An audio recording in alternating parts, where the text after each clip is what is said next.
Let's podcast, not from our usual comforts of Eford Studios in downtown Raleigh, which we always thank Empire Properties for that. No, we are in the Wolfpack basketball room inside PNC Arena because today is the continuation of the exit interviews for the Carolina Hurricanes. So we'll have conversations with Brind'Amour, the head coach, who just got extended by the Carolina Hurricanes, and President General Manager Don Waddell. Big thanks to Copiers Plus. Check them out online, copiers-plus.com. As I'm sitting here at PNC Arena trying to understand the cloud, they understand the cloud truly at Copiers Plus. Get your documents up in the cloud. Work with collaboration, all thanks to Copiers Plus. So check them out online at copiers-plus.com. I guess we had our raw, in-the-moment Game 6 exit for the Carolina Hurricanes against the New York Rangers. Shout out to everybody who checked out the OG After Darks. Big thanks to Crank Arm for sponsoring those. Crank Arm's going to be sticking with us a little bit longer. They could be bringing us Hey Joe and everything else. And I feel like in the days that have followed, we're finding like the new thing to pinpoint and blame. It was Freddie. It was their best players not being their best players. Who do you bring back? There's all sorts of questions, leaving you a little bit empty from what we saw on Saturday night. Well, I think the initial reaction is still my main takeaway. This ending feels different than the previous endings, right? I mean, you can go through them one by one if you really want to. 19, it was so shiny and new, you know, you're getting your feet wet for the first time in 10 years. I cleaned up my language for you there. After Dark would have gotten something else. You're feeling great. And then you get to the conference finals and you lose, you tip your hat to a better Boston Bruins team. You have the pandemic, you lose to Boston again, you get out of the pandemic, you lose to a Lightning team that, again, was in the middle of winning it twice and obviously had a world-class goalie. Then you go through the two of the last 3 years. To me, the Rangers lost 2 years ago. I didn't love because I thought the Hurricanes were a better team. Now, the Hurricanes didn't have their goalie. So you sit here and go, well, we didn't have our goalie. Last year, you get to the conference finals and you go, and Bobrovsky for Florida played an unbelievable series. And then, but you're also the Canes and you're going now in year 5, you're going, hey, Svechnikov, our top scorer was hurt. And Max Pacioretty, the guy who we added for playoff scoring, was hurt, didn't play. So you're thinking we haven't gotten an honest look at this thing. And you go back through the 5 years and you're like, we really haven't gotten an honest look at this thing because either the goalie or Svech had been hurt. Not the case this year. And I know the injury to Pesce changes the dynamic on the defensive side, and that truly is the strength of this team, is their defensive side. But I think this one felt more like, this one just feels different. Like maybe you enter an assessment phase are the players that we have and that we're building around, are they good enough to get us to the finish line? Question might be, are they old enough? Yeah. You see some of these guys who are carrying the Rangers right now. You see some of the players who are carrying the Panthers right now. They're all older than Sebastian Aho and Andrei Svechnikov and Seth Jarvis. And by no means am I saying, I think people confuse what a window is. I think they confuse what an opportunity is.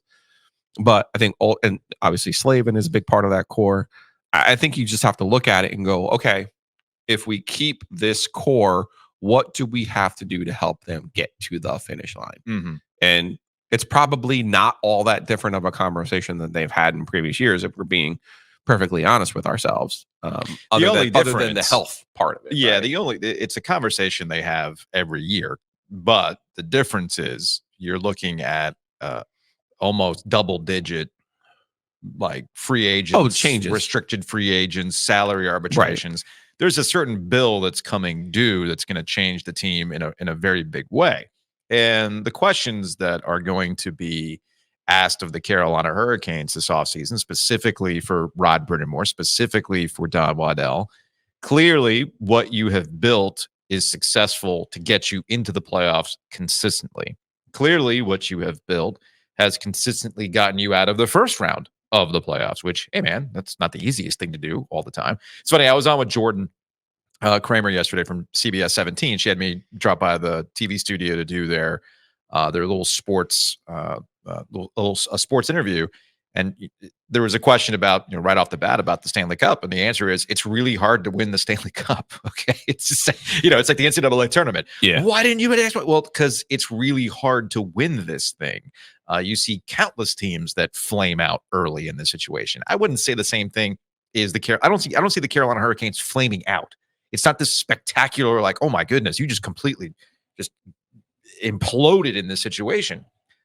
Outside the last 10 minutes of the third period in Game 6, it's more of a it's like a video game for me in the Carolina Hurricanes. Okay, in what sense? Like you played Super Mario Brothers, the original Super Mario Brothers, to the point where you tried to finish it in like the quickest time possible, right? Right. But by the time you get to World 8, there are some levels that are like brick walls, right? Mm-hmm. Like you're good, like all right. I got this jump, and then there was the fire ring. And I'm like, okay, well, I got that Koopa. And then all of a sudden, boom, there's a bullet bill. And you're like, I knew that bullet bill was there, but it still got me, right? So with the Carolina Hurricanes, it's kind of the same thing.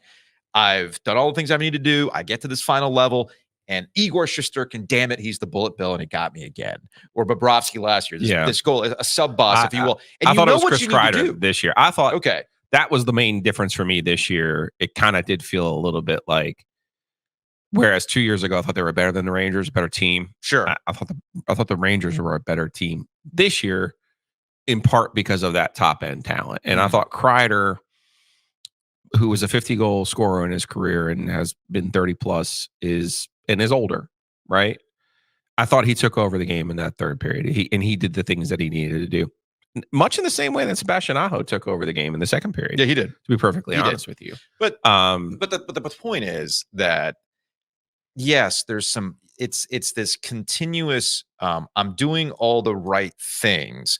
I'm getting myself to this point. Why can't I get over? Is the question. Is it because what I've been doing this entire time isn't good enough? Do I need to have a quicker reflex? Am I approaching it the right way? Yeah. If I keep doing this way, why? Maybe I need to approach it a different way. Maybe I need to jump here instead of jump there. Those types of things. And I guess those are the questions they're going to ask themselves in terms of why is it that the Canes have a situation where another guy on that team, like a Kreider, steps up and does this amazing stuff, and the Canes don't have that consistently. I think last year, the attitude from all of the leadership positions was that that wasn't a sweep with Florida. Yeah. And B, if we did that 100 times, we would win 75. Yeah. I think this year, your assessment is, now, wait a second. If we play this thing 100 times, they probably win 75. You know what I mean? Like, fair. So you're having a holistic assessment here of what works for you and what doesn't work for you, and how do you get to the finish line? And I think part of that is you don't throw the baby out with the bathwater. I know people want to get into the weeds a little bit, and I'm not going to sit here and lie to you and pretend I know what man-to-man defense is in hockey. Or some of the other things that people want to change strategically with the way that they play. I would just say to you, yes, I understand the parallels to the way that Virginia plays basketball, but I think ultimately, I think their style can be successful. It's just a matter of how do you put all of those parts together, and how do you kind of unlock all of those pieces? Going to get Gensel, I thought was a bold move. I thought it was a good move. Didn't love that they broke them up. That Jarvis, Gensel, and Aho line in the playoffs. I understand why they did it, but I just didn't love it. Now you have a question with Gensel.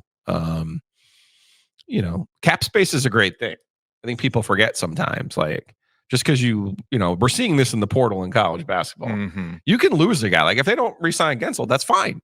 You just have to use that money to go get a guy who you think will be more beneficial to your team. Maybe they felt, that the line was too small. Well, I think it would be beneficial to them than to use that money on a bigger player. Yeah. So in order to keep Aho and Jarvis together, like that would be my primary goal if I was them. I thought Aho and Jarvis really clicked at the end of the regular season. I was surprised that they did not play together in the playoffs. At the end of the day, Joe. Well, your best players have to be your best players. And then they have to make shots. It's the only way you can win. Yeah, you got to make shots, man. I'm so mad that there's not a picture of Sid in this room. There's Jules from Harlem, Julius Hodge, who we were texting with this weekend. Yeah. There's the stranger over my left shoulder, the guy seemingly interviewing David Thompson in 1974.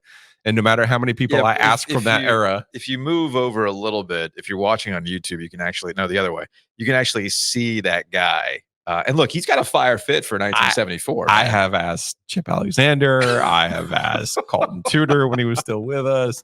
I have asked Barry Jacobs. Nobody knows who that guy is. I have asked so many people. Have you asked Dick Brian Hoops Weiss? Morrison? I asked Brian Morrison when he was here for Hoops one of the Weiss?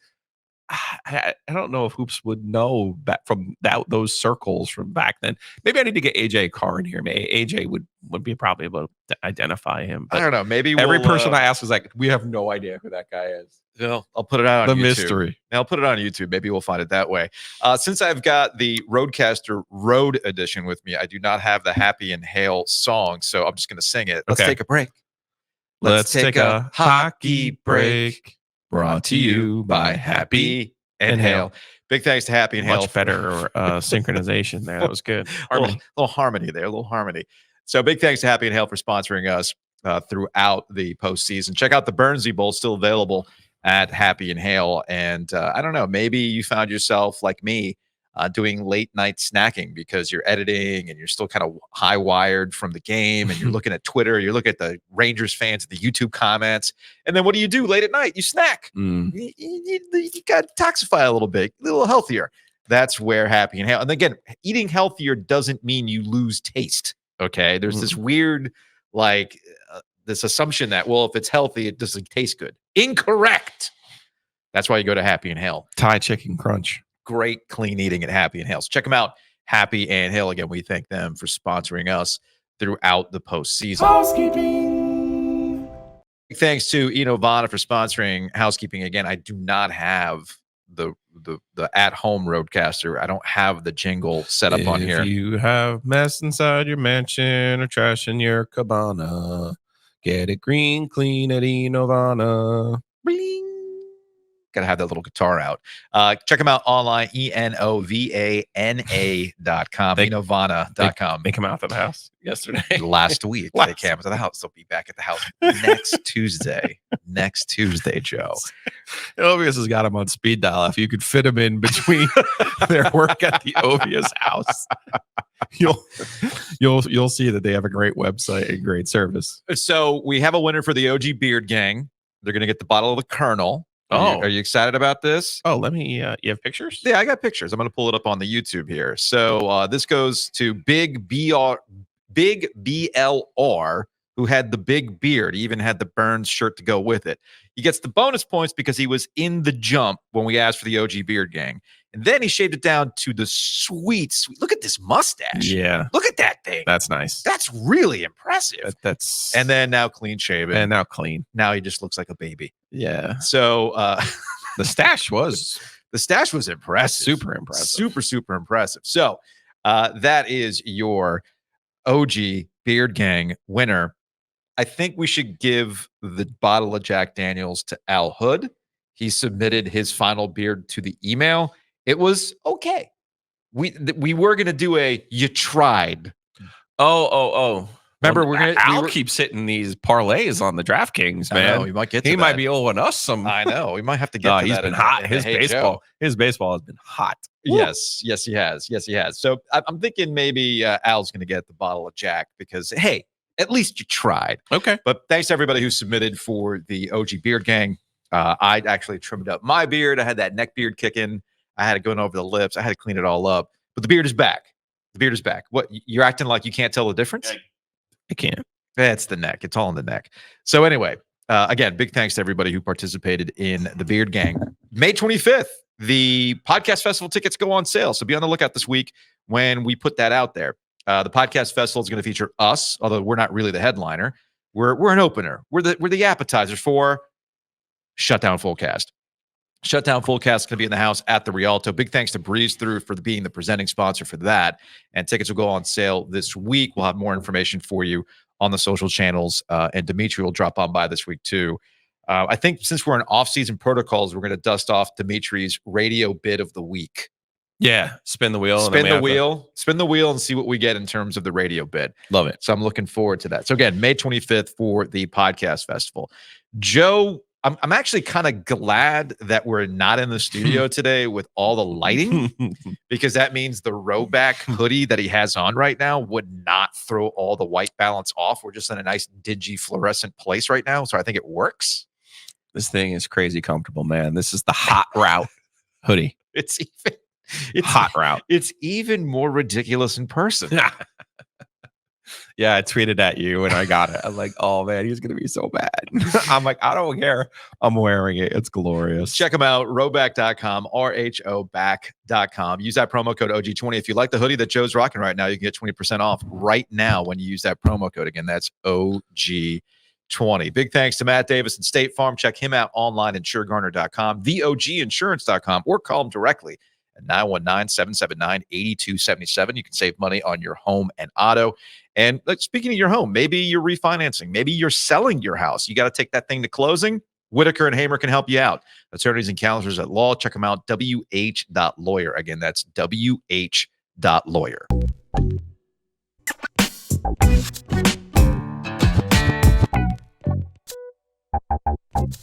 Carolina Hurricanes head coach Rod Brind'Amour joining us now on the Heister Automotive Group hotline. You're going to be the head coach for a little while longer. Congratulations on the new contract extension. Yeah, thanks. I mean, it was important to get that finally out of the way. Took forever, but this is where I need to be. Are you surprised it spilled out into the national media consciousness while the playoffs were going on? Well, nowadays, nothing surprises me when it comes to that kind of thing. Mm-hmm. You know, it seems like good or bad, everybody wants more bad. Everybody wants to report stuff and throw things out there. But I don't think it ever really got to that level. But there was a few little heated moments on this whole thing. And, Okay. But end of the day, we're here. You said it in the press conference just now, in that you don't want to be you don't want to go. Yeah. So that kind of puts you in an interesting position when it comes to what you're trying to accomplish and what you're trying to do for yourself. And I got to understand the front office understands that too. So how did that kind of factor in? Well, at the end of the day, I never even got into coaching because I loved it. You know, like it was. So I never thought I'd be coaching, and then I got into it, and it's. And it sounds silly, but it's because of the guys I'm around. Mm-hmm. And I'm just sitting there thinking, okay, well, I mean, I'm a coach now. I've been doing this for a while, so that's kind of how I'm seen. And I have opportunity. I could go and coach somewhere else, but that doesn't even, like, that's not what I'm about. Like, I'm about being here with these guys, and I'm going to run this out as long as I can. Yeah. I really feel like that's how it was from day one when I took the job, was whenever it ended, I'd be doing something else, but it wouldn't be in another organization. It wouldn't be coaching somewhere else.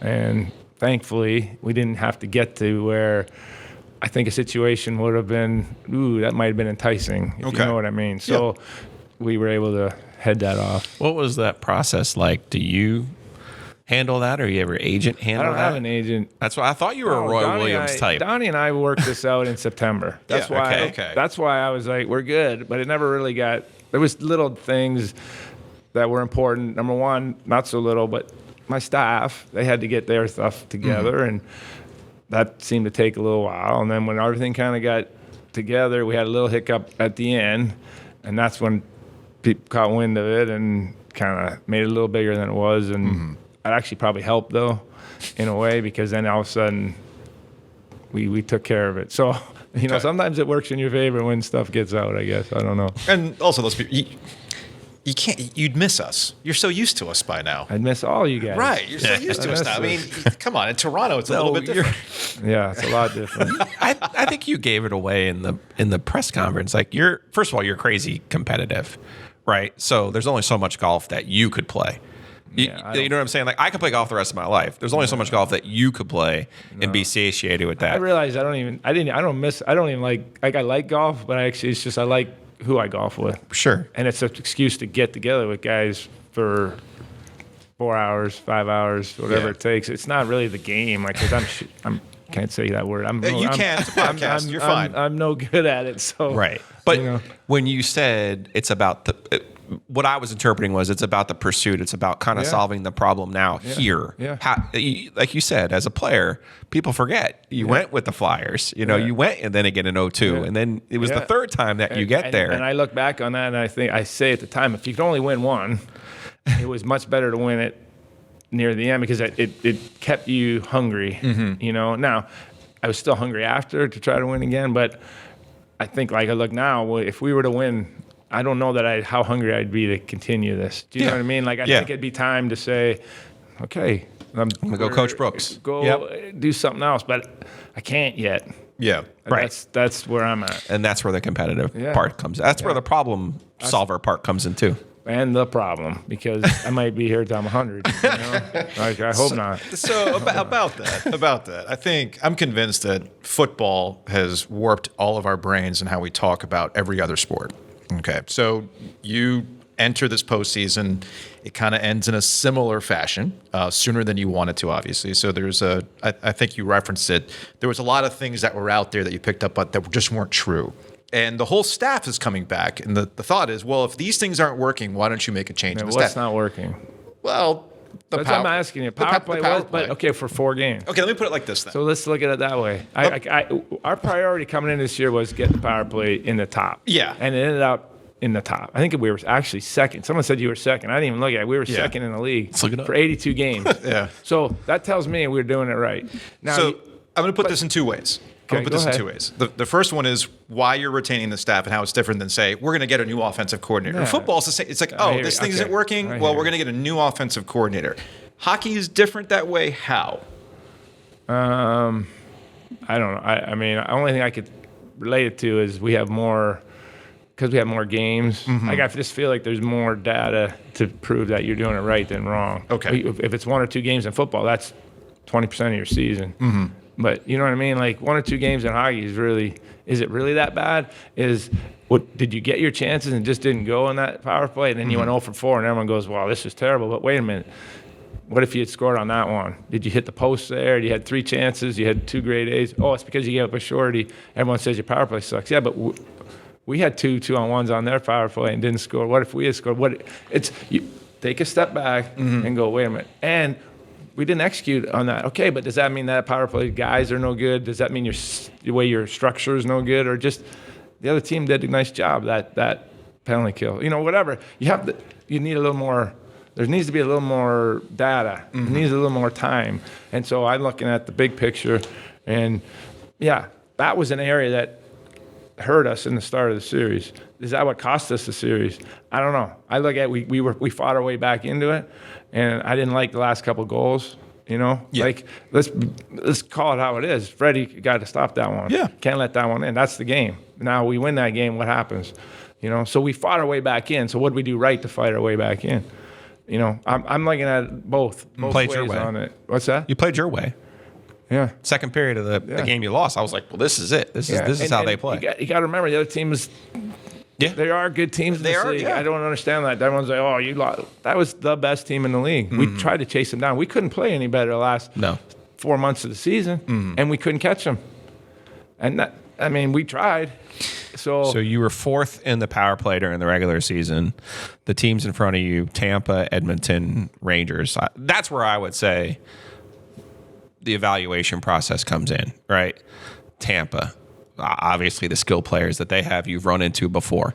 The Oilers have the best player in the world. 2 of them. The Rangers have 3 of them. Rangers have a super high-end skill. Okay. So you may not want to hear this, but it's to your credit that your team is there as high as it is without a Connor McDavid, without a Zibanejad. That's what I say. You know, so we're doing a damn good job, and our guys that we had in there did a damn good job. Yeah. Now, for those 4 games, they sucked, and we know it. And I take blame for that too. We didn't execute what we should have been doing, right? But overall, I'd have to say, we shouldn't be in that group. Yeah. Right. Based on your personnel. Group. Right. Based on the overall. We do it differently. We don't have one of those guys. We don't have the guys you just mentioned. Yeah. That's okay. Yeah. We can still be successful doing it differently. It's slightly fascinating to me. It's a bit of a philosophical question, right? you have everyone's dream of we're all, as Joe says, football has made us. I want to play fantasy football. I could do this. I could be the GM. I could put a team together. And the strategy that you guys kind of have is your team is good 1 through 20, 1 through 23. Your team is good, but the top is not McDavid. Right. The top is not, and you can't do anything about that. and that's where do you find those guys? Right? Well, what You they gotta only draft them. There's only so many of them. You got to draft them, and you got to get them at the top of the board. Right. And Svetch is one of those guys that you got at the top of the board. And we So need him to get to that level. yeah. So be honest. no, he's coming. He's coming. But it's that's what I was going to ask you. Is it a skill question or is it an older question? Because I looked at what Chris Kreider was making and I cried. When I realized he was making $5 million a year, I cried. I was like, "Here's the guy." Because in my opinion, he was the difference in the third period of that game. Yeah, big, heavy. Yeah. He's our Svesh, and Right. he got. But he's a 3. 50-goal scorer too. Yeah. You know, he's done it. Yeah. On the As you power know, play. as you know, I did know. Yeah, that's tips. It's tips in hard. front. And, I don't know what to tell you. I think. Well, I guess what I'm getting at is it just a matter of getting a little bit older, or is this type of offseason where you can, build around your core, and there seems to be a little bit more flexibility this offseason than in years past, where it was like That's tough. you had to thread a needle. That's our owner's thinking, like what you just said. Mm-hmm. That's what he thinks. I go the other way, and I'm like, I'd like to have another run at with these guys. Yeah. Can we figure out how to keep them all? Mm-hmm. Because I've been on teams. I go back to when I played with the Flyers. We went to the finals, and we got swept by Detroit. They were Swept, pretty good. whatever. They were good, but it wasn't like. Okay, they were a little bit better, but they were the best by a mile in the league, right? So we're young guys, but what did we do? We blew it up in Philadelphia. Oh, we're so far away, but were we? Yeah. Like we had Lindros, myself. We have all these. LeClaire. Yeah, we were just starting to, I think, get our stride, and we got it shoved in our face. Like you want to come back with those guys that know what it feels like to get shoved in your face. Now we blow it up. You bring in a bunch of new guys, that high-end guys, big names, and it goes totally the other way because they hadn't been through these times together. And so I err on that thinking versus what you're saying, which is, we got all this opportunity, we can bring in something else. I don't know. It's weird. I was partially joking about you'd miss us, but there's an element of the fact that, Joe and I covered that 02 Cup run. We were here in 06. We saw 09. We've seen how you've had the success in the postseason, and then you missed the playoffs in between those times. There's the 10 years before you took over. There's never been this sustained. And that's what I was getting at. Success. It's a weird dynamic having been around the organization for a long time in that there's a frustration almost in that you've been to the playoffs 6 years in a row. The first couple of years it was, oh my goodness, it's playoff time. I mean, 2019 with a bunch of jerks was its own special time. But then you start to build. As you said, you've had this kind of like 3-year period of the build. And there's almost a frustration level that is kind of poured over, not just in the fan base, but I guess even within the organization of what's keeping you from taking that next step. The regular season success that you have built, we've never seen with the Hurricanes ever. Yeah. But then there's the balance of the postseason and why you're building towards that. So how do you kind of reconcile what you've done and then getting over the hump? Well, over the hump is now become winning it. Yeah. So that's hard. Mm-hmm. I mean, yeah. So I look at it like, that's our goal, obviously. We're not going to stop until we get to that point. Mm-hmm. Then I'll reconsider all bets at that point. But I look at it, what more can we get out of that group? Okay. That's what I'm asking. I asked the guys, what more can we get any more out of you guys? And I don't know that I could. I don't know that there's more to get out of them. Can we be better? 100%. We can be a little bit better, but they're giving us all we can. So that, to me, every time we run into last year Florida, I couldn't ask any more out of those guys. Yeah. I don't know that we could have played any better. I'm looking at that, like their goalie had a .960 save percentage in that series. Our goalie actually played, I think, a .930, right? Like we held Florida to 20 shots a game per the 60 minute. The one game went 3 games. You take that out, it was 20. Like we're doing everything we can. We're getting the chances. We didn't score. Okay, I can't do anything about that. Like I feel like we're right there. This one, again, we're not playing. We didn't lose to the Islanders. Right. We lost to a team that, if you went into that series, you'd say, this is a coin toss. And I think if you watched every game, there was 50. Like, we could have won any of those games, just like they could. I mean, we're right. So I don't want to, like, I guess we get so frustrated with how to look at our group and you're not winning. Yeah. But I'm looking at it like we are right there. Yeah. Like, clearly, like, who's better than us? These guys that you could say, oh, you lost in the second round. That's what everyone's saying. But I don't know. Even if I go back further and we lost to Boston, that was the best team in the league. And we lost to Tampa. That was the best team in the league at the time. They were right there. And, you know, we got Vasilevsky. You know, we got, like, I think we're getting the most out of the group we have. Like, I'm not looking at going, wow, we didn't, you know, that wasn't good. I don't know what else, I guess, to tell you what to say about it. I'm proud of the way we've played and gone at it. I'm not happy with the end result. Yeah. Nobody is. But at the end of the day, you can only ask you to give me your best and do what you can. And I think we're getting the most out of our group.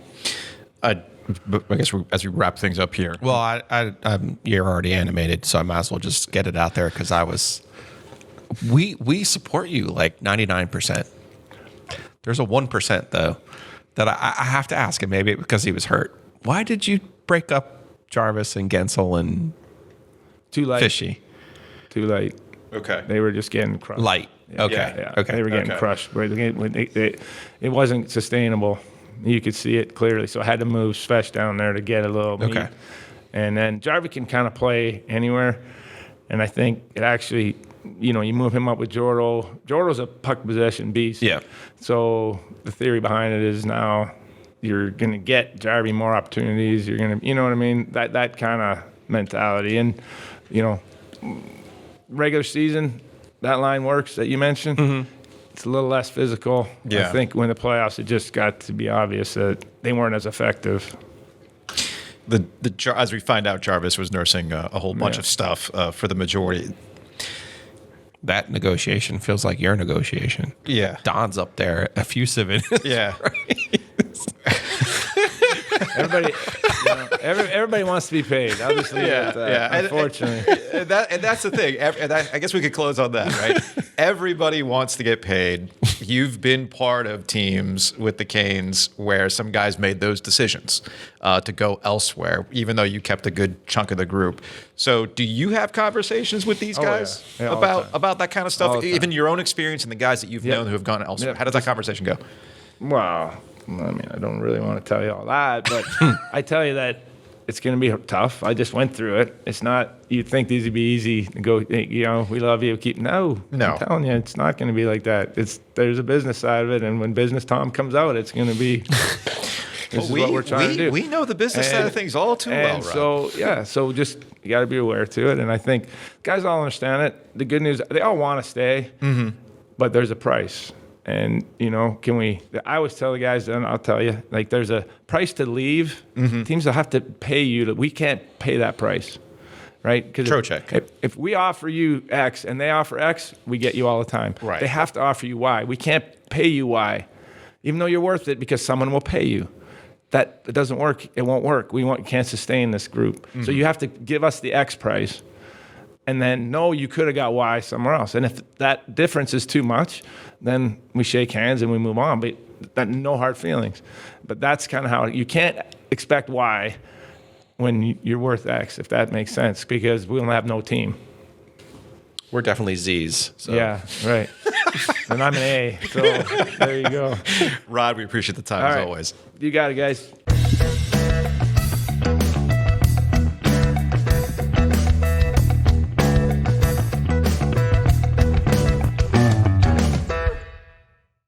Big thanks to Hometown Realty for sponsoring Ovius and Gilio. Check them out online, myhtr.com. Buy, sell, you can calculate. More importantly, Joe, you can buy and sell with confidence. It's a very, very competitive market.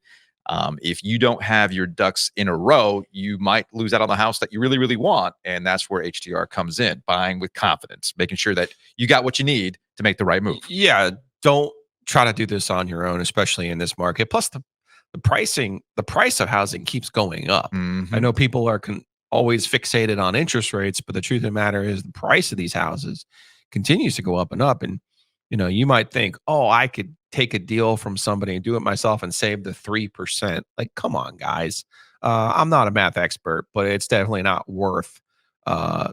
It's not worth trying to do this on your own without the help of the people who know this market the best. 6 locations from here to the coast, more than 250 agents. I mean, those numbers speak for themselves. So buy and sell with confidence. Go to myhtr.com. Big thanks to Breeze Through for sponsoring us. They've got the podcast festival. They're the presenting sponsor for the podcast festival, which will be a lot of fun later in the summer. But more importantly, they're going to fuel some caffeine for me when we get out of here at PNC Arena. I'm going to drop by the PNC Arena location, fuel Home up, base, baby, the home base. run through the car wash because it's desperately needed for the pilot, and then I'm going to get some coffee while I'm at it as well. So check them out, breezethrough.com. I'm also going to be going to Butcher's Market this week. I have some chicken marsala in the freezer that I'm going to have to break out later in the week. But more importantly, as we get close to Memorial Day weekend, people are having cookouts. Maybe you're being invited over somewhere like I am on Friday. Don't try to make sides yourself. They're not going to be as good as you get them at the Butcher's Market. So if you're headed to a cookout this weekend or going to the pool or something like that, and you're going to grill out, head on over to the Butcher's Market. They got everything you need from prepared meals like I've been taking advantage of, sides, and of course, the main dishes. Check them out, thebutchersmarkets.com.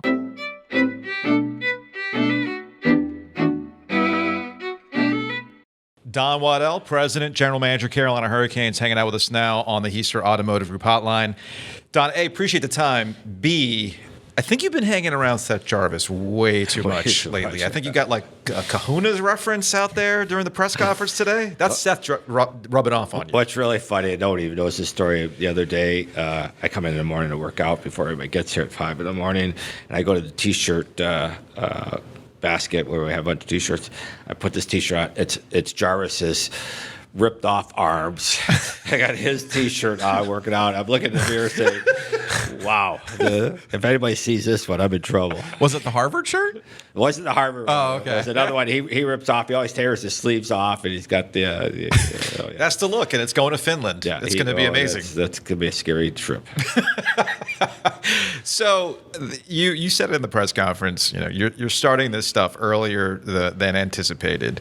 And Rod, as we just talked with him, is very adamant that he likes this group and he would love to bring this group back. And despite the fact that the salary cap is going up, it's really going to be difficult to do that sort of thing. So how do you approach these conversations with Rod and Tom Dundon, and how do you best put this team back together with the cap? Well, we have to prioritize. Let's face it, we haven't done it yet, as I said, because we've been doing all these meetings. But, once you know where Jarvie and Marty Netchess, that sets a tone for a lot of the other negotiations, because those guys are both coming back in one way or another. To me, as much as Rod said and I said that you'd like to bring everybody back, we just know it's not going to be possible. Jarvis is an expiring rookie contract, making whatever it is, $900,000 or something. Mm-hmm. So he's probably taken the increase in the salary cap. He's probably taken it all. We got to sit down and really go through it and make decisions. We have a pretty good idea where we would pay players. Doesn't mean they're going to take it. How we make it fit. Now, there's always two sides to negotiate a deal, so that's something that we'll work over the next few weeks. At this point, there's no surprises with Tom Dundon and how he negotiates, right? I mean, even right down to your own situation, Rod's situation. These players have to understand this as well. So how does that factor in? It's part of the deal. Tom gets a little bit of a bad rap there. I mean, the thing about it is we always talk about what's fair. And sometimes players don't think we're fair. We use analytics a lot when it comes to, ice time, possession time, all that, more than what anybody's ever done probably. And so, agents are typically, all they're looking at is other players that play those positions and get equal amount of points, maybe, their comps and that. So, it's all part of trying to get deals done. You get everybody's opinion in the group, including Tom's, of course, and then you just go to work from there. With Seth, just to go back, I wrote this down, and I just told Rod. I cried when I saw Chris Kreider's contract and what he was making this year. But but he got a 7-year deal. There seems to be some value, and I know he got it later in his age there than where Seth is now, but doesn't it just make a whole bunch of sense to lock Seth up now and have somebody here in 6 years being like, they're paying Seth Jarvis what? What is he, 45.5, I think? Yeah. Or something like that. Yeah, he made $5 million. Him and Tamo Terravane made the same amount this year, and I'm going. Yeah. Well, you look around the league. I mean, certainly Carter's a great player. Yeah. But we've said, and I talked to Jerry Johansson during the year, and we talked about a long-term deal. And at that point, he just wanted to wait to the end of the year before he'd commit. See how things played out. So, if the numbers right and they're willing, I think the long-term deal makes a lot of sense. Whether it's, like I said, 7-8 years, it's. You get a player, he's played 3 years. Let's say you do a six-year deal, call it a 6-year deal, and he's here 9 years. Pretty good chance he's staying here after that too. If you're fair with them, and then you're paying him through his prime.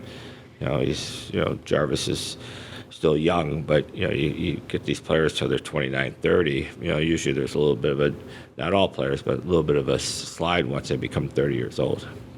So Rod believes in the group. I'm assuming you believe in the group. As we said earlier, the Cap's really not going to allow that to happen. But there's also the flip side to this, in that you've seen a good chunk of this core. You've had some pieces here and there, but the good chunk of the core hasn't been able to get out in the last 3 years. And we're going to focus on the last 3 years more than the first three, because a completely different dynamic and expectations. So clearly you're doubling down on the belief in what you're doing, because you signed the entire coaching staff to multi-year deals, which is great. I think that's great. So if you buy into what the system is it a player personnel thing where you think you can add some pieces to a core group you have? It's not the system, it's maybe the players, as we saw the difference in the Rangers series. There's a higher level that you'd like to see some of your players do. Is that where we're at? Yeah, I think so. I mean, you look at the Rangers. I mean, they're the best team in the league for a reason. I mean, they come at you in all waves, and goaltending was outstanding. So, as much as you say you want to bring everybody back, it's not going to happen. It's just not. Just cards aren't going to lay out that way. So the pieces that you don't bring back, and more importantly, the pieces that you add, have to be pieces that you think are going to make a difference for you and be able to help you advance. It's just like at the trade deadline. If we don't get Gensel, and because that's off, we might not have done anything, because we weren't just looking for players. We were looking for players that could make an impact with us. And I think that you go into the regular season, if we don't identify. We don't need to just sign players. We need to identify players that play certain roles. I mentioned right-hand shot center, if that was available. So, it's all putting. I always call it the jigsaw puzzle. It's putting all the pieces, the puzzle. And if you get the right pieces, the puzzle fits. And if you don't get the right pieces, it doesn't ever fit. You mentioned that you had talked to Jarvis's agent during the year, so I don't think you have a hard and fast, I don't negotiate during the year rule. One of your predecessors had that rule, so maybe logic doesn't apply. But my logical thinking was, well, if they were going to make a deal with Pesce and Shea, they would have already made the deal with Pesce and Shea. Is that being too logical, or is it more of an evaluate and see? I think, obviously, with Pesce's case, I mean, both of them really have been part of that core for you. Yeah. Logically, what you're saying, it makes sense, but I think it's also, last year Brett made an agent change in the summertime. Okay. And not that that's a reason, but he did make a change, and both guys wanted to see how things were going to go this year for them personally, and again. These players have this right to, doesn't mean they have to go to unrestricted free agent, but they have this right to explore it. So unless there was something that absolutely blew them away, why would I give up that opportunity at least to see? Because they also know if things go well from this year, their value with the league goes up, but it goes up internally with the team too. Switching things over to the building and renovations. What can people expect this offseason in terms of the grand plan that might actually start happening? Where are we on that? Yeah, if you back up about 6 months ago when the whole process started with the Centennial Authority, and then 2 months into the process, they had to let the contractor and the architect all go and start over. So we just actually hired a new contractor and architect, not us, the Centennial Authority, and they're hard at work. physically, I'm not sure you're going to see anything. There's a lot of things happening in the arena where we're doing all the locker rooms, visiting the locker room, all the star dressing rooms. That's all going to take place. We talked about that recently, and I know the Canes routinely show up on the worst locker rooms, which, I mean, too bad, right? Not the worst thing, but yeah, that plan, we've just signed off on all that, so that's all going to happen. That's, it's a big project, all this area down here that we're so speaking in. It's will get done, but I think fan facing, some minor things, but nothing major this year. So when will the parking deck be here, and when because you got me all excited. I was up at the ACC tournament up in DC. I had my sports book. I had a little bit of extra time to myself. Yeah, but be real. You weren't very happy with the sports betting experience in DC. Well, it was old school, but yeah, it was very old school. I mean, I'm looking for something a little bit fancy. When does the fancy come? Yeah, I think over the next couple of years, you talk about parking decks.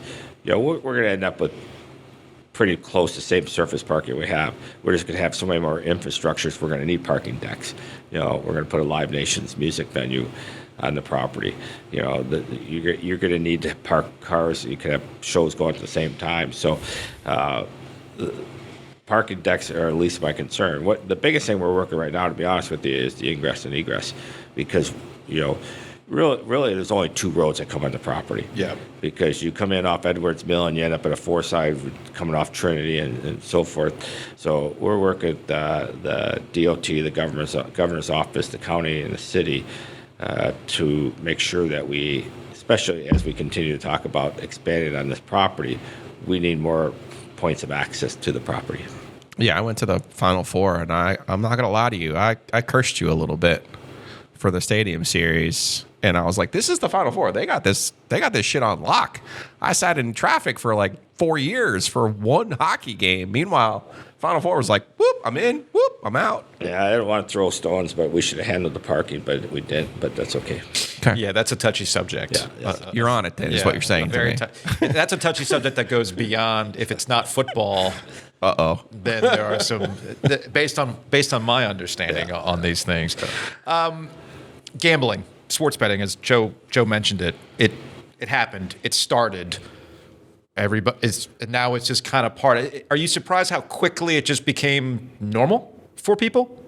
And how have you seen any sort of benefit or not in the building? Yeah, I don't know if it's abnormal, because this is what I've been preaching the last couple of years. We finally got some tax revenue. The amount of money that we raised in the first month is ridiculous. Preposterous. Yeah. Okay. Yeah. So, again, and I've preached this for years, to all the politicians, if you think gambling's not going on in North Carolina, you live under a rock. And I think I just proved it in the first month. Did all these people just decide they're going to gamble now? Or has it been happening for years? So I think, people have accepted it. And again, it's what I've said before. You got two things going for right now. It's controlled by the state, and you got tax revenue coming. And I think, again, we're trying to avoid, the negativity, because responsible gambling is important, but it's just by the pure numbers, you see this is what the people of North Carolina wanted. Will you guys be more visible with your partner? I feel like maybe Tom.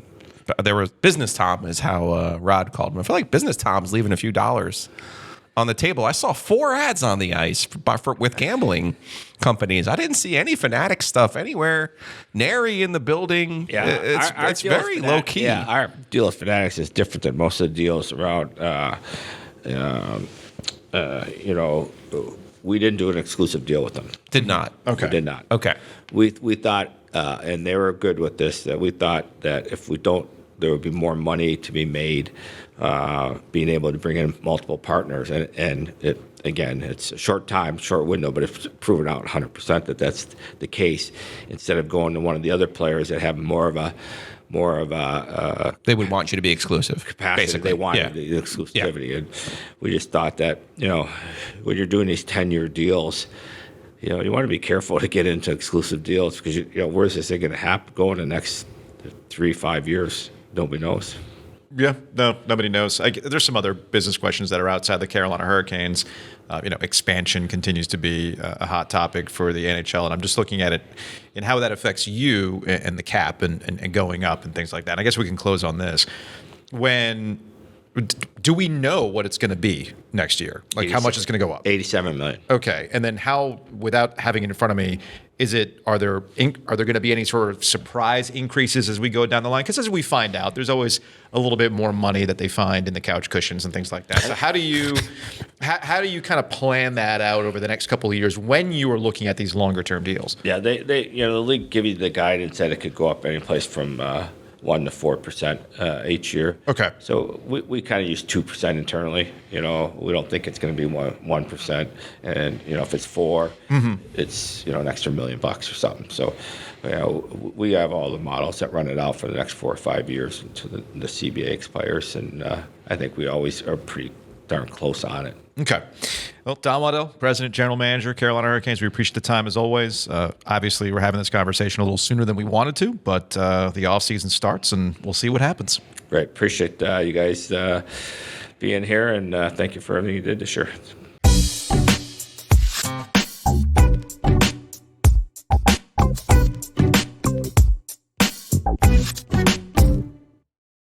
How'd you sleep after our trip to Nature's Relief on Thursday? Oh my God. What an amazing experience. And check them out, naturesreliefhempstore.com, RELEAF. We are at the Western Boulevard location, and I know some people picked up that nowadays single shot, and they just felt good about it. But you combined some things. You had the 5. No, you had a tea. No, I had the 3%. I had the 3 milligrams. So I was thinking, I'm going to be okay. But then they gave you the juice. Then I had the hippie sipper. Wow. Wow. So that was a lot for me. But I was enjoying. Not in a bad way. It was like a no. total like, oh, okay. I understood like every word that you were saying. I could not process my motor skills to respond though. When I have time later this week, I'm actually going to do a super cut of all the times. I'm like, you good, Joe? And you're just going, yeah. I think my favorite part was that you started getting comfortable in the chair. You were just like shimmying your shoulders, like, okay, I'm all right. I'm good. Like Homer going into the hedges. Into that. That's exactly what it was. So they got everything that you need, whether it's pre-rolls, the drinks, edibles, cartridges, all that kind of stuff. They have it at Nature's Relief Hemp Store. And more importantly, the information you need if you got questions. Yeah, I was going to say, I went to the Garner store Friday. Yeah. And they were like, do you want the hippie sip? And I'm like, no, I'm going to try the drink easy one. They're like, okay, that's only 5 milligrams. So I said, too funny. Yeah, that's my speed. That's my speed. Too funny. And after you go to Two Roosters first. Go to Two Roosters first, get yourself a couple pints, then go to Nature's Relief. Then sit on your couch, and then you're good to go. I went to the Roosters yesterday on person. I'm back in my whoopie pie mode, man. The Guinness whoopie pie. I couldn't do it because they have a tiramisu flavor as one of the flavors of May. I couldn't step away from the Guinness whoopie pie. So check out tworoosters.com to find the rotating flavors. More importantly, just go. They got a great spot, great people. Place is very, very good when you got a line going out the door like I see at the Person Street location. So check out Two Roosters. We thank them for being a corporate champion of Ovies and Gilio.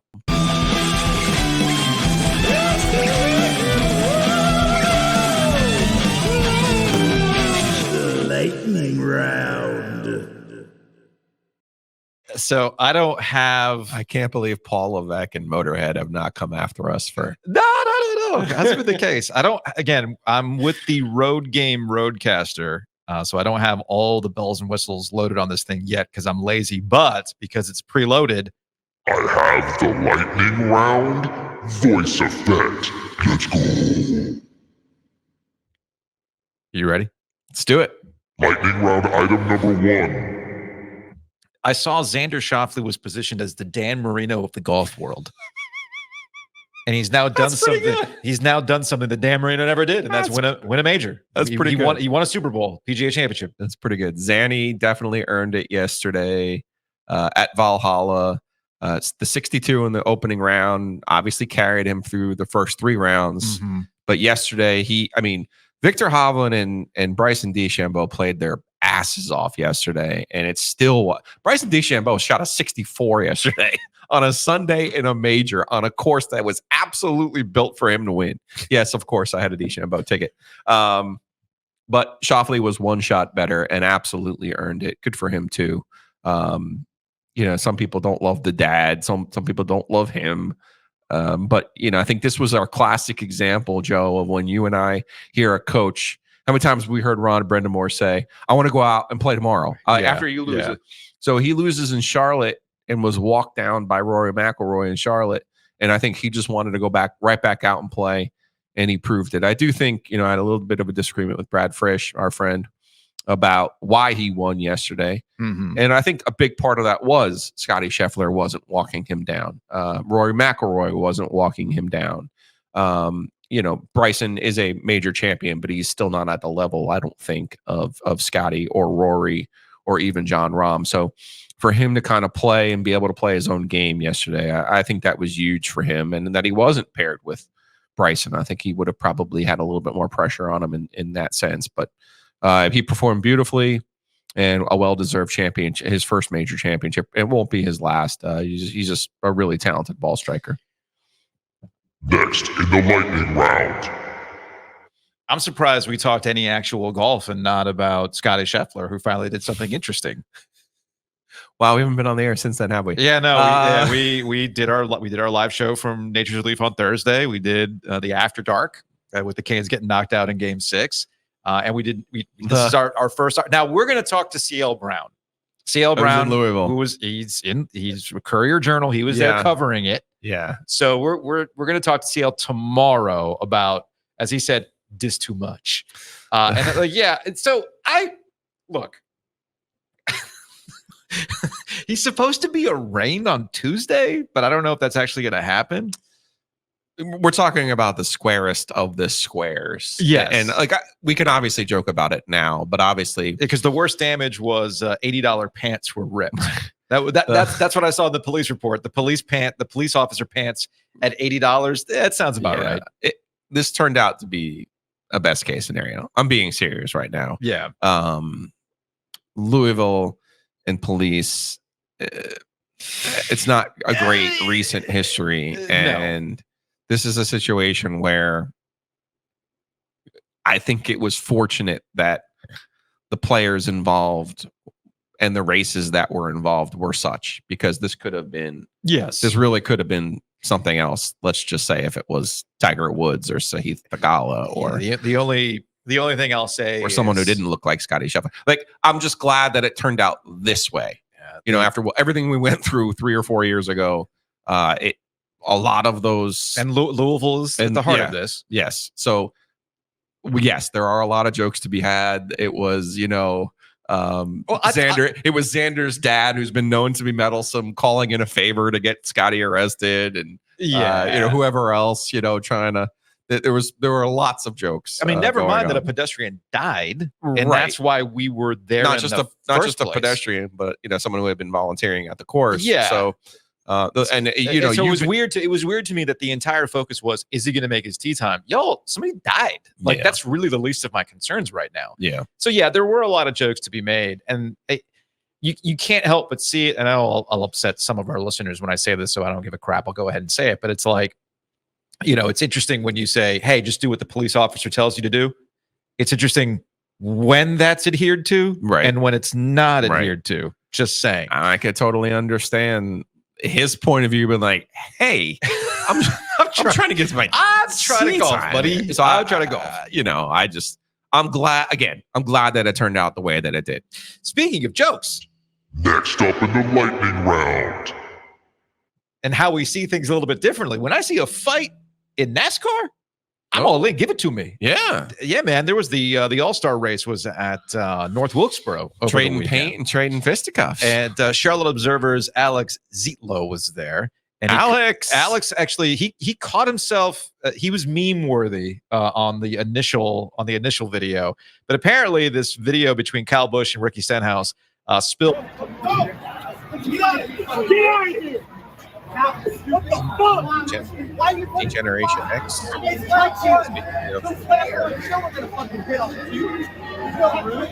not trying to get up onto the stage? I don't give a fuck. I suck just as bad as you. Let's go. I sucked just as bad as you. Now, I was wondering why the hell something that happened early in the race, these guys were still there. And the reason why is because the way North Wilkesboro works, there's no tunnel. So they couldn't leave. So they had to wait till the end of the race. So dude's been sitting there. I think that was Stenhouse, has been just sitting there stewing the entire time. And then he was ready to punch him. And the rest is history. There was, let me see if I can pull this up because, again, the memes were absolutely fantastic on all this. And I was inspired last night mainly because I had this exact thing happen to me when I went to Costco. So I'm just going to go ahead and pull this up if you're watching on YouTube. It is a picture of the lead up to the fight. And again, I think that's Kyle Busch. Me trying to make better choices. And I think that's Stenhouse. If I have my NASCAR racers correct here, without their cars, Costco snack aisle. It's going to end badly for me. I'm just going to get punched in the face with the Reese's peanut butter animal crackers, Joe. They're delicious. Last up in the lightning round. 2 Game 7s yesterday. Neither went the way that I thought or wanted to. Denver. You see, what had happened was, look, a couple things about this. 20? Oof. Couple things about this. The Pacers are the most fortunate team in the playoffs. They're going to get, unless the Boston Celtics deal with catastrophic injuries, which, I mean, at this rate, it might actually work out for the Indiana Pacers. Bracket luck is real. This is true. They've gotten to the Eastern Conference Finals based on beating 2 depleted teams. The Knicks just ran out of gas. We kind of saw this happening. I mean, yeah, look, credit to Rick Carlisle. They got over their whining about the officiating and everything else and put the hammer down and they won. Well, when you send 80 clips, I know. They're like, fine. There's plenty to choose from. But the Nuggets collapse. Yak attack. What a yak attack. But you know what? This is great because it gives to the world more Anthony Edwards content. And Charles Barkley, I don't have the clip here. Charles Barkley doing the post game with Anthony Edwards. And he's like, yeah, I haven't been to Minnesota like in 20 years, which isn't true because he was there for the Final Four a couple years ago, but that's neither here nor there. Maybe Chuck doesn't remember, like a lot of us don't remember Final Four trips. Right, Joe? Yeah. I'm just saying. But I can certainly understand that. Ant-Man just says, bring your ass. Just bring your ass. It's like, okay, all right. Anthony Edwards has arrived, man. It's great. They got a little bit more work to do because that Dallas is a formidable opponent. Yeah. A fascinating matchup. A little bit different for them than it is on the Boston side. But, good for the NBA. That there was a Jordan clip and Isaiah Thomas clip in my social feeds from when Jordan went and scored 63 points against the Celtics team with 4 Hall of Famers. I think this Minnesota team is more than Edwards. He's obviously their bus driver, but they are super athletic and they defend.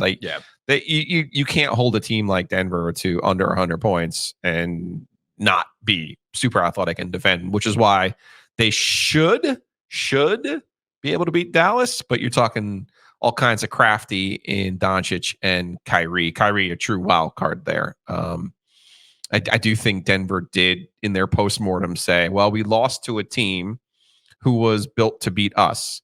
And that's true with all of their size and in their interior defense. Obviously, that's not Dallas's strength. So it'll be interesting to see if Kyrie can really turn the lights on at a time when people probably don't expect him anymore to have it in him. But he's the true wild card in that round.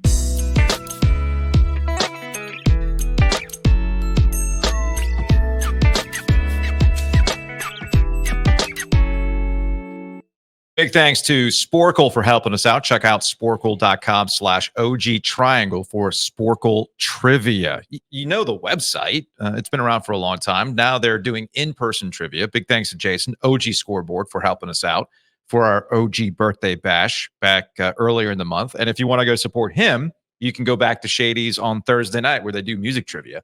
or on Sundays where he does classic pub trivia at Driftwood Cantina. So again, check out sporkle.com/OG Triangle for more information.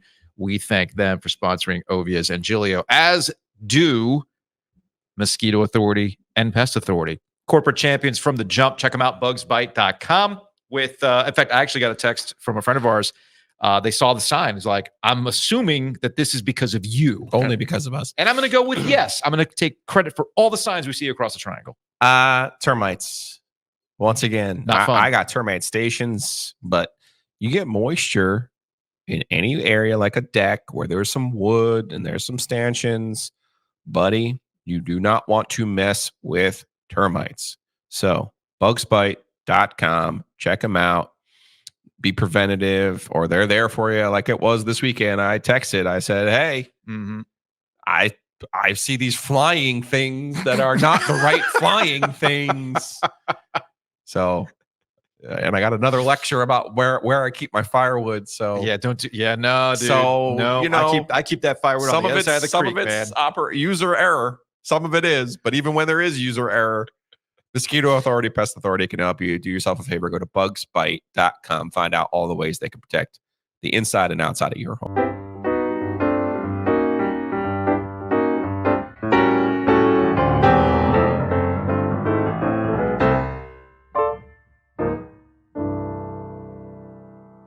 Let's get out of here on some Hey Joe questions. Big thanks to Crank Arm Brewing for sponsoring Hey Joe. Check them out in downtown Raleigh. Crankarmbrewing.com is the website. And if you want some corporate synergy, head on over to the Butcher's Market where they sell Crank Arm Brew. West Davie Street.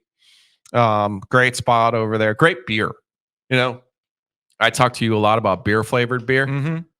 That bike pump is the definition of beer flavored beer. I tell this to folks all the time. The beauty of craft beer where we're at is that they take what you're used to or you like and they elevate it. Yeah. It's like, you like beer flavored beer, get it. But wouldn't you like beer flavored beer with a little extra, like some actual flavor, some flavor. craft to it? Yeah. Yes. And not knock me on my ass. I have a headache and I'm dead by, halftime of the podcast. That's good stuff.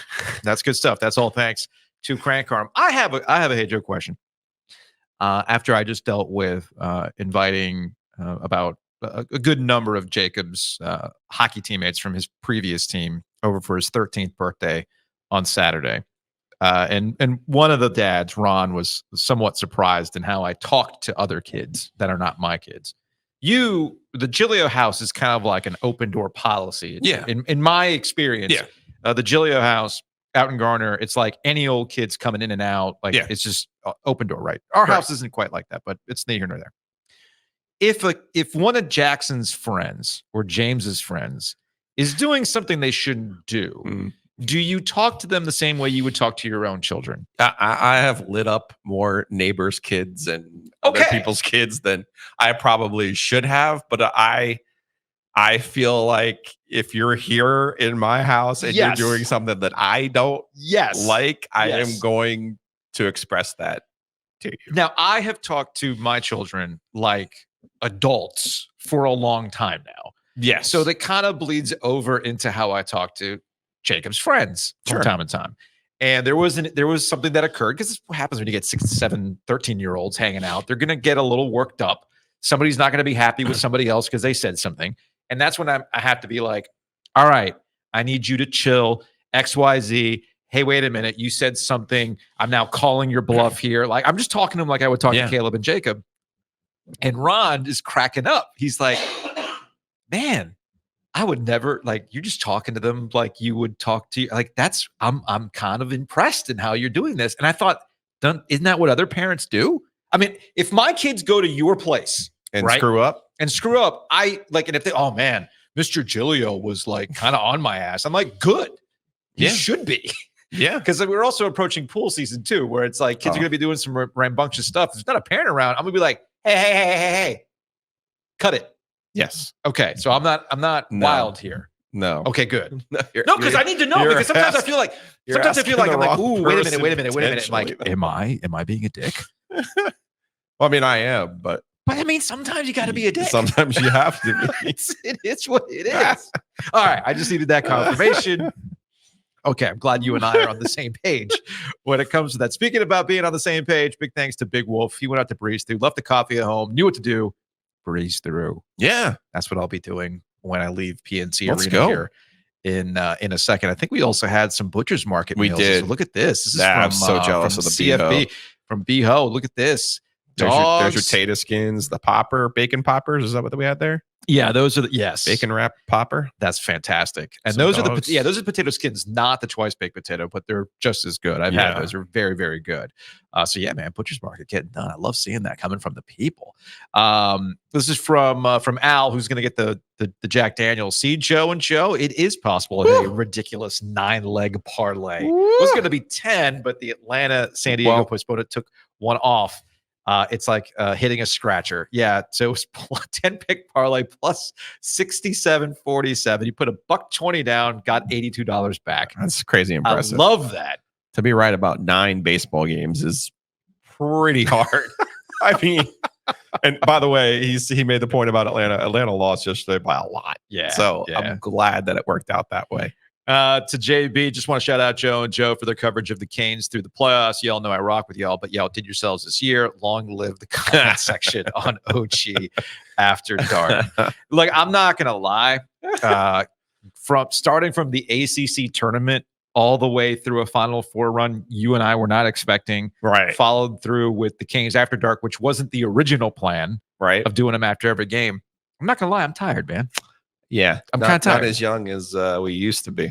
So I'm looking forward to getting some of my sleep schedule back because I got a new watch, right? So I got this new I got a Casio G-Shock that actually does sleep monitoring. Right? Which I'm fascinated by sleep monitoring. Okay. And I can go back and look at the After Dark nights, and every single one of them was poor, 5 hours of sleep, poor. It was terrible. I'm the worst sleeper on the planet. So. You should get one of these just to track it. It's good stuff. All right. Let's see here. I think we'll get out of here on this from our friend Jordan Kramer. Calm Joe ended up putting on a blazer on a Sunday and controlled my facial expressions as we played a game of keep or cut with the Carolina Hurricanes and their free agents. Look, man, all I'm saying is that the Blazers are shrinking. I don't know how they're shrinking. Yeah. It's weird. I mean, I don't know. It's got nothing to do with us. That's nothing. Got nothing to do with the Roosters. Nope. Or Longleaf Swine or Butcher's Market or Crank on Brewing. Has nothing to do with any of that. All right, let's go to Happy and Hale. you got me. Yeah, I'm going to have to get a smoothie on my way back to the studio. Anyway, that's going to wrap it up, folks. We will see y'all tomorrow.